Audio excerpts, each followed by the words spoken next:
Good morning, everyone.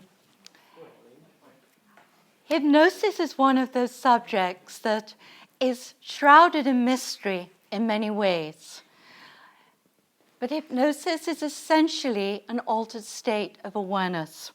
And although I work in the field of contemporary hypnosis and therapy, and I'm a great champion of contemporary hypnosis and therapy, of course, hypnosis has very ancient roots. And I wish to begin to introduce you to the notion and the phrase that you will all have heard, sleep on it. The notion being that if you sleep on it, you are going to feel hugely better in the morning. That a process of healing is going to happen during those hours of repose, of sleep and relaxation. Hypnosis, of course, is, in a sense, a fast-track way to reach that state and appearance of sleep, because hypnosis is not sleep. Hypnosis is an altered state, as meditation is an altered state of being and awareness. But the ancient peoples, the megalithic peoples, and particularly the people of Malta, the ancients of Malta, who more than likely came from Sicily, although, of course, there's many, many theories about the origins of the temples in Malta. In Malta, there is a building known as the Hypogeum, and whereas the Egyptians built as their sense of concept of as above, so below, they built the temples. I think they're in the form of Orion's belt, the three main pyramids. In Malta, they built their temples beneath the ground. And they built these temples in such a state that as they were building them, they themselves were in an altered state of awareness. And this altered state was created by chanting, by prayer, by repetition, in the same way that many of you will be familiar with mantra meditation, and of course entheogens, which were plant forms where they created teas or medicaments which they drank or they ate, imbibed in some form. And if you consider that as they were going deeper, the top image on that handout shows a hypogeum. It shows a temple. It's something like 40 meters deep.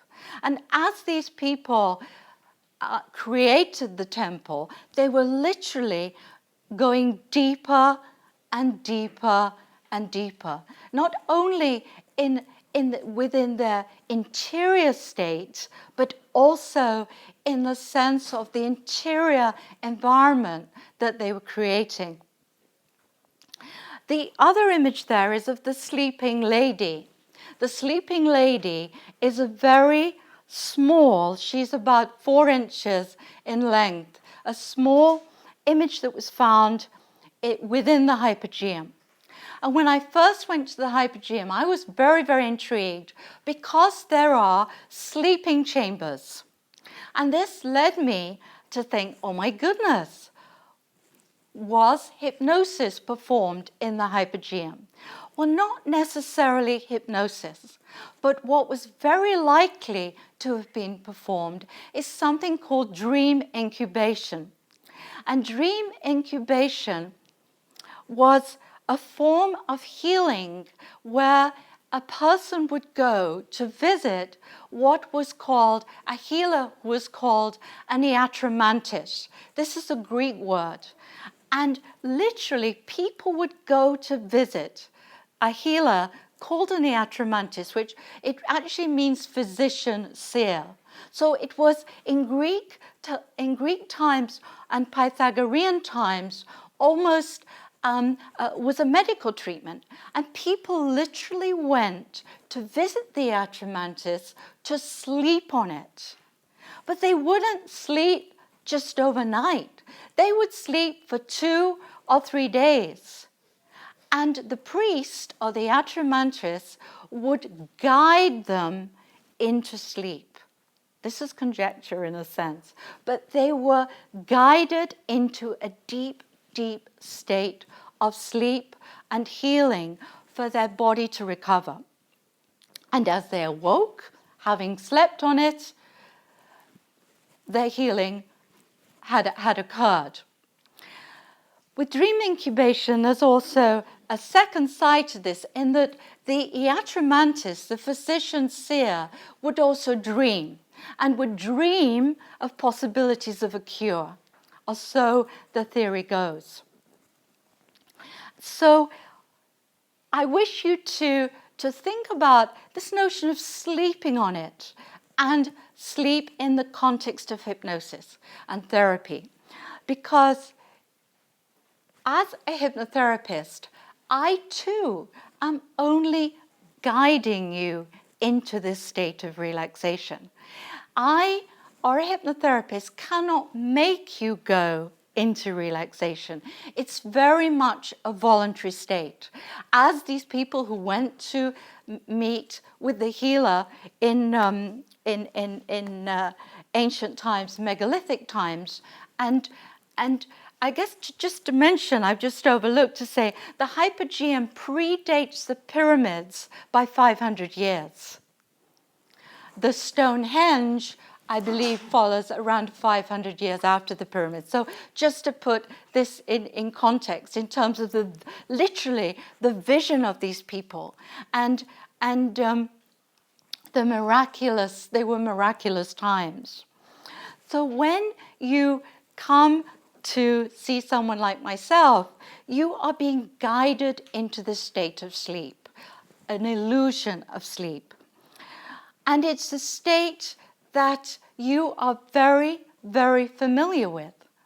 It is a state, an altered state of awareness, as meditation is an altered state of awareness.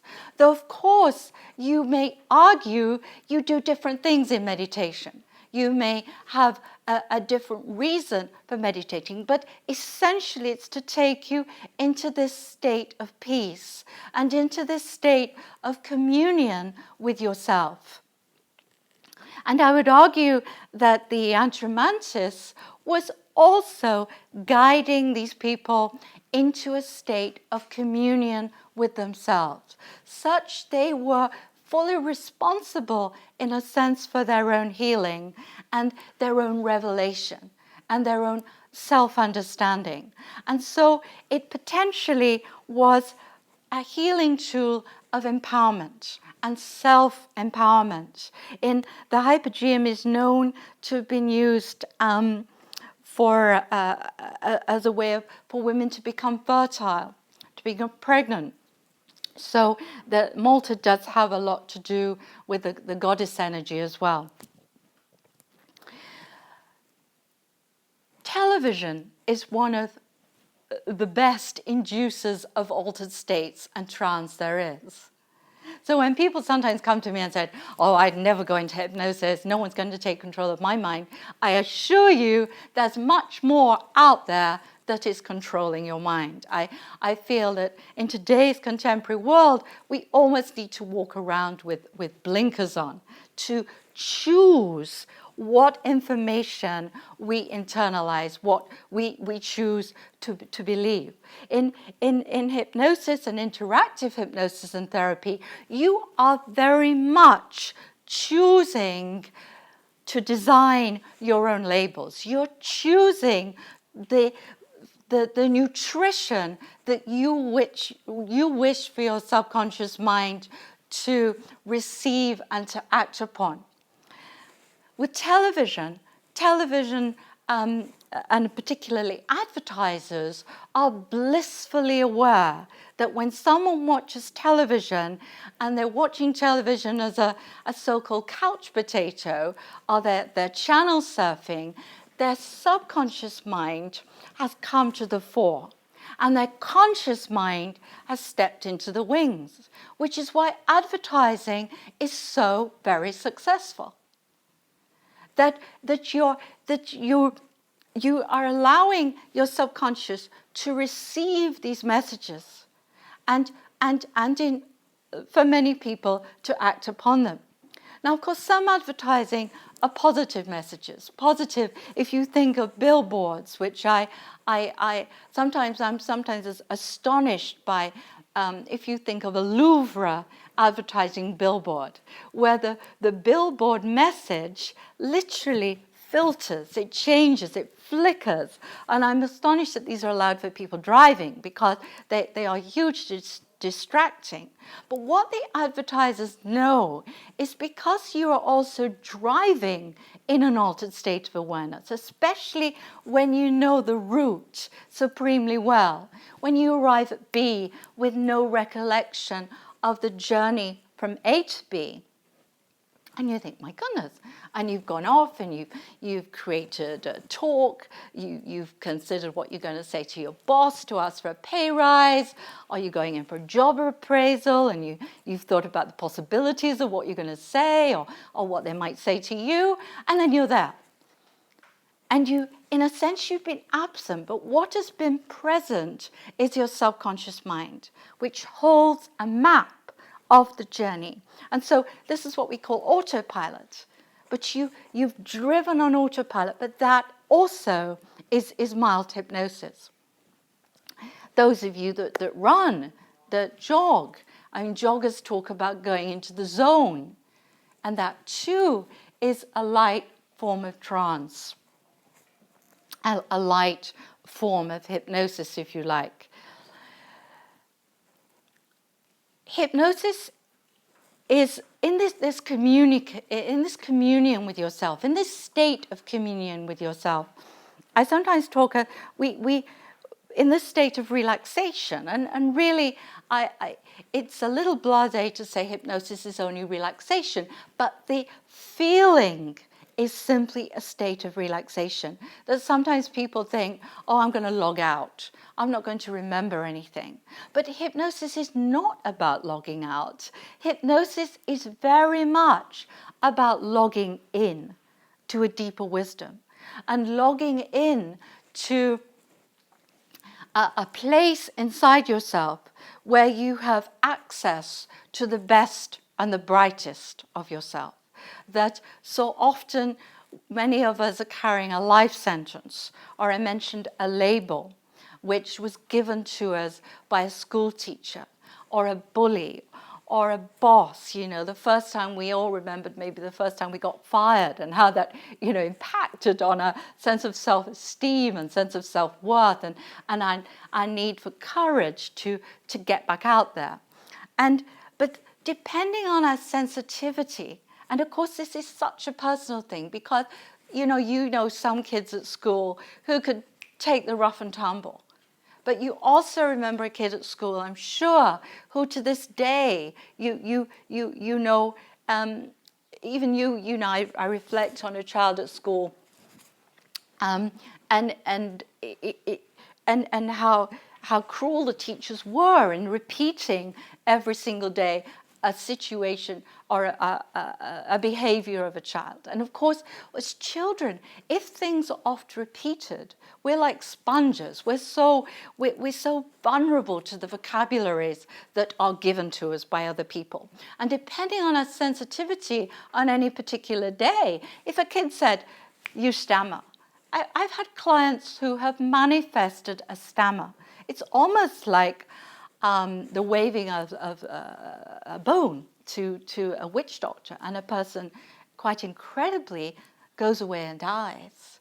And so words are so, we all know that poem, which is astonishing, sticks and stones will break my bones, but words will never hurt me. I mean, it's utter tripe and bilge, because I believe that the words that we absorb into our subconscious are equally as important as the nourishment, as the food we choose to take in.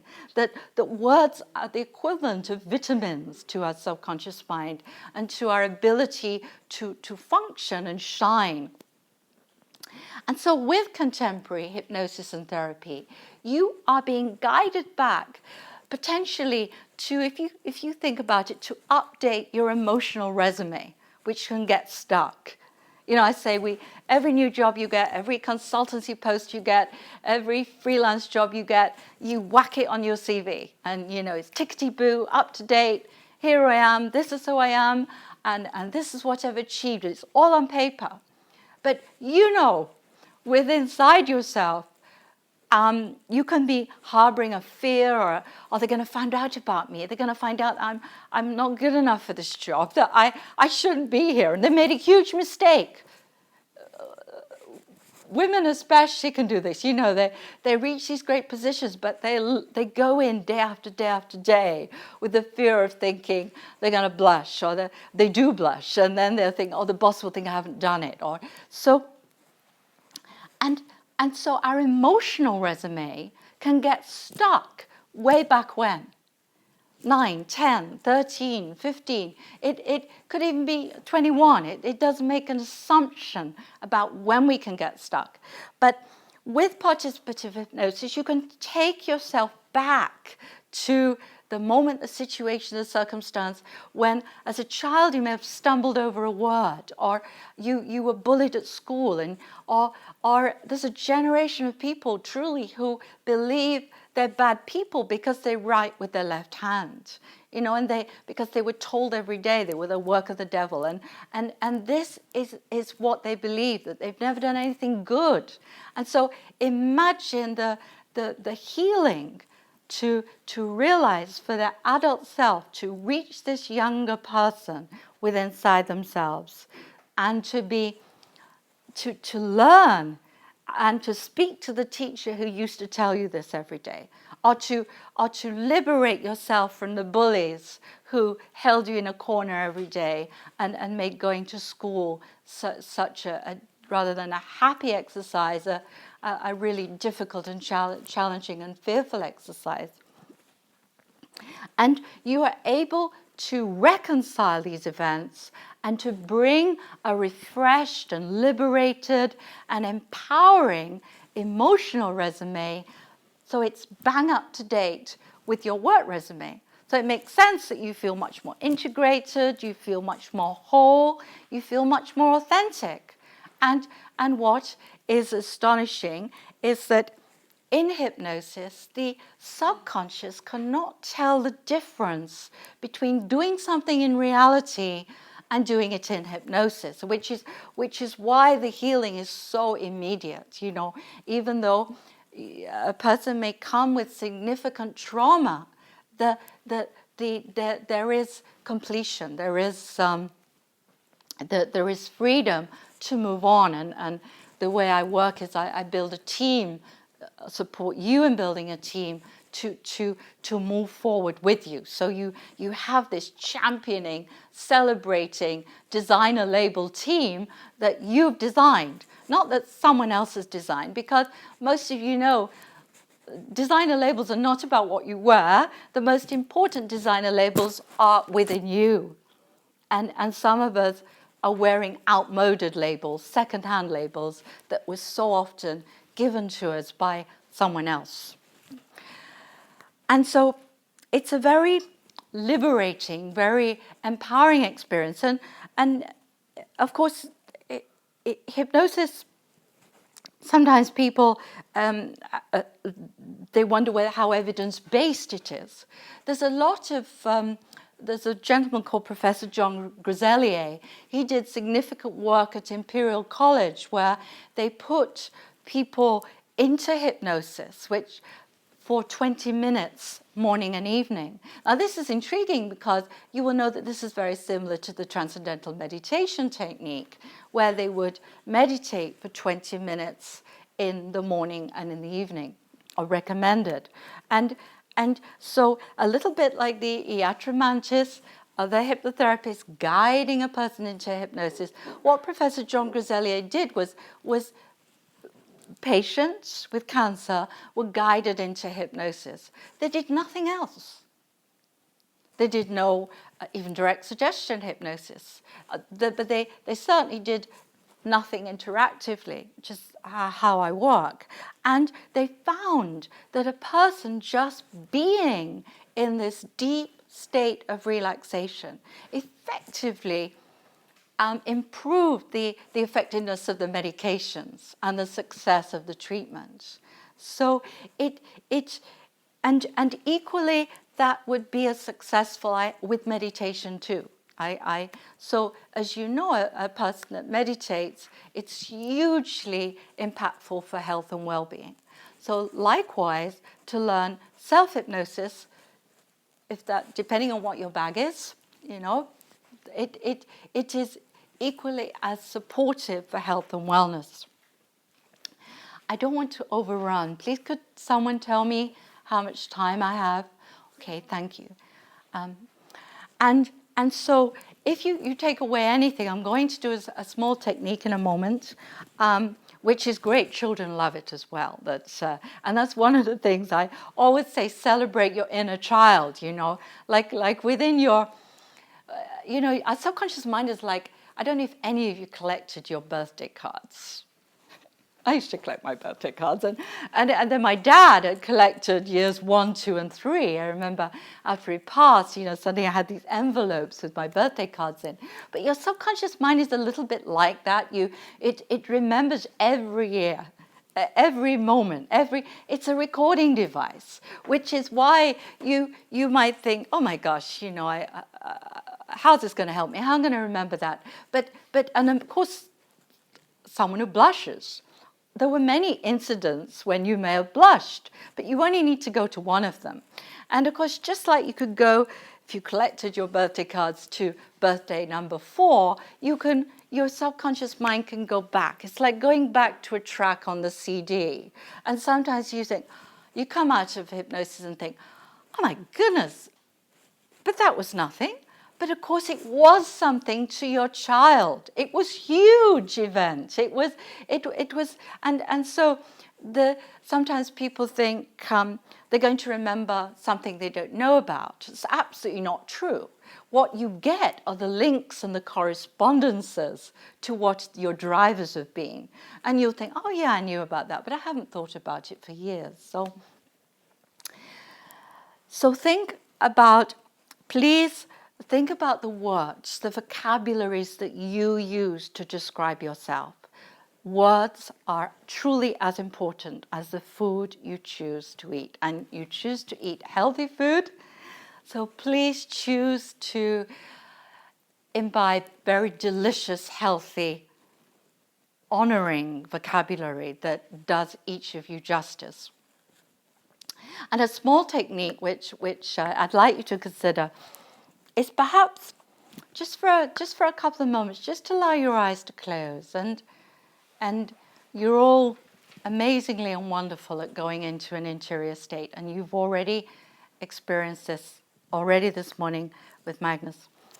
And I'd like you to imagine that somewhere in your body or your mind is an engine room, a small room, a control room.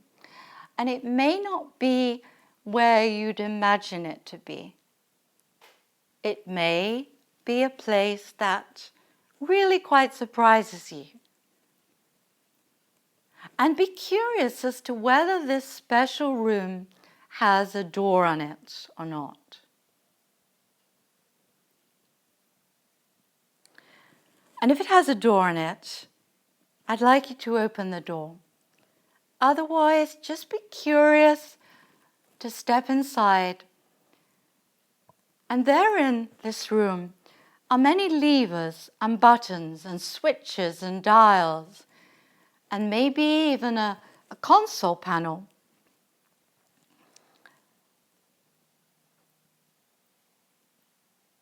And each and every lever or switch or dial or button has a label on it.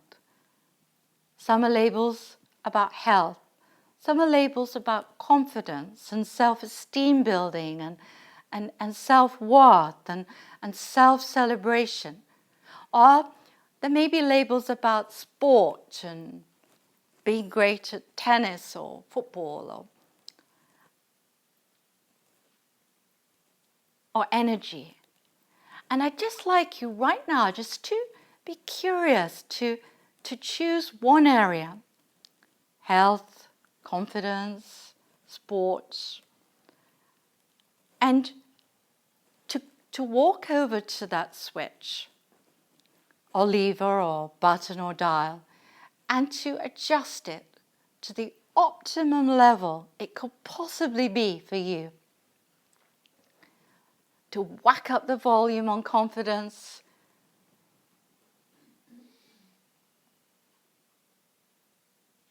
and when it's at the best optimum level it could possibly be, secure it.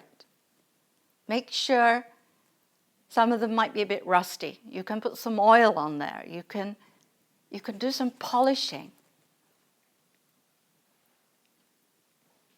And know that each and every one of you can go back into this engine room in a heartbeat, just by thinking of it. And you can go back in and fine-tune whatever area of your life you wish to enhance, so that each and every switch, lever, button, or dial does you great and shining justice. You only need a couple of minutes. And now, in your own time, safely and securely step out of this engine room. And if your engine room had a door in it, please ensure the door is closed. And remember, you can go back into this room in a heartbeat, just by thinking of it. And in your own time, just allow your eyes to open, feeling polished, shining, and energized. And go forth and celebrate yourselves. Thank you very much. Thank you.